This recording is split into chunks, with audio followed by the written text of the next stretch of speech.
Hello, and welcome to Terra Incognita.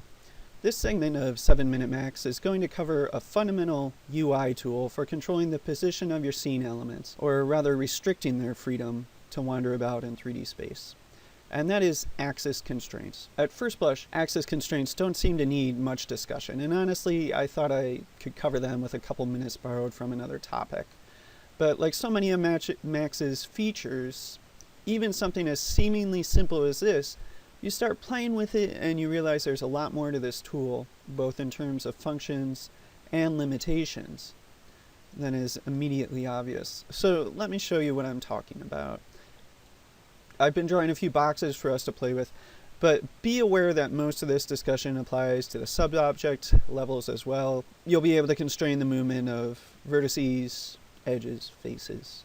If the Axis Constraints menu isn't already open by default, you can right-click in a blank area of the toolbar and select it. Here it is, Axis Constraints. I'm going to close my V-Ray.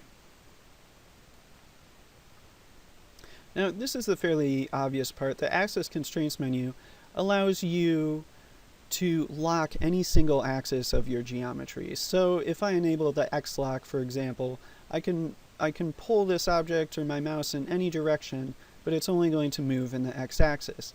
As well for the y and the z. I can also use this tool to lock any combination of two axes. The xy plane is currently selected. Say I want the xz plane. And let's move it over here just to see how that's interacting with another object. Actually, I'm going to pull it around a little bit. There we go, and let's go back to the XZ plane, and now I can move it anywhere. However, it will not move in the Y direction.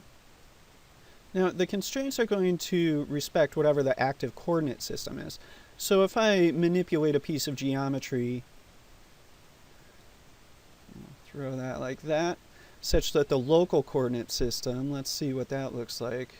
There's my view coordinate system. There's my local coordinate system. I can see that my X direction is pointing into the screen. Maybe I'll select Y so it's a little clearer.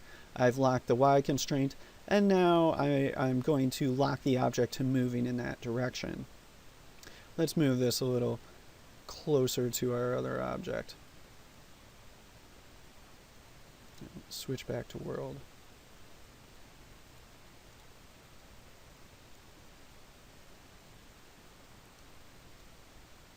Now, this comes in handy if we're familiar with our other UCS options. We could pick another object's coordinate system to move in respect to. Say I want to move this box in respect to this object's coordinate system.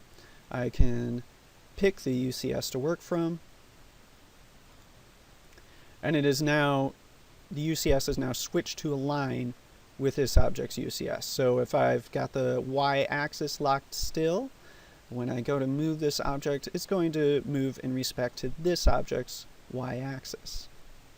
Now we can use this even to define a specific face to move in respect to. So let's come over, we'll define a grid helper, and we'll turn on auto grid and drag it out. You know what? I'm going to do a quick adjustment on the grids menu here to align it to the object space. Now when we drag it out, it'll just be a little more neatly positioned on there. I'm going to right click to activate that grid. And now let me come over, and when I select this object, I'm going to say move it with respect to our new active grid. In this case, that's pretty close to, actually looks like it's aligned anyway with the object's local UCS. But the point is that you could define pretty much anything in your scene as a coordinate system to respect when moving along certain axes. Now, the final button on this menu is to activate constraints in conjunction with snaps, and we'll go over that functionality another time. You could leave this button toggled whether you have the snap mode activated or not. I can still, let me change that axis back to local. Now I can move this around. Even if my snaps is on, I can still move this around, although I notice some snapping happening. But it's important to mention that the inverse is not true.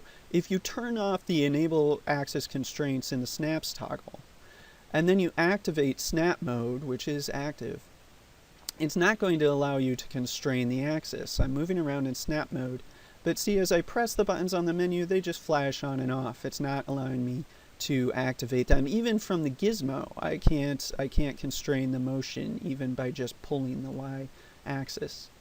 So that's a key toggle to remember if either your snaps or your constraints aren't working as you expected them to.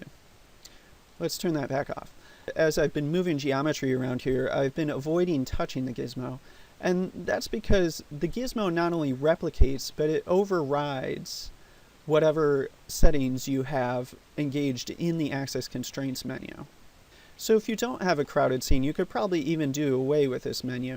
And what I mean is, I'll click on the Y-axis and we could see Axis Constraints is now Y. Or I could click on a specific plane in the gizmo and it locks to there. The only button you would be missing then is this Enable Axis Constraints and Snaps toggle, and you could get to that by holding down the Shift key, right-clicking on your object, and enabling it from the hot menu. And by the way, the only method I'm aware of to turn off all of the axis constraints is actually to click at the main vertex of the gizmo. We'll click that, and we see that all of the planes are disengaged and all of the axes are disengaged. There's no apparent way to do that from this menu. They'll switch between each other, but if I click the same one twice, it just stays on. So you could click down here to deactivate them all, but if there's another way to turn off all axis constraints easily with a single click, let me know in the comments. I'd be curious. Mostly we've been using the Move tool to illustrate these concepts because the axis constraints functionality is limited in our other two manipulation tools. If the individual axis restraints do work with the rotation tool, I could turn on X and manipulate my object and it'll freeze in that direction. However, trying to select a plane just locks up the tool and it won't do anything. In regards to the scale tool, it completely ignores whatever is set in the axis constraints menu.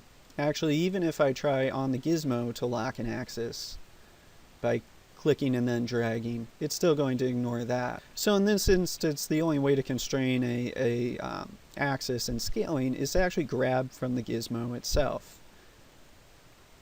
But that's not going to give us a whole lot of utility, and there are plenty of other ways to control our scaling operations. Well, that is Max's implementation of this fundamental function that is axis constraints.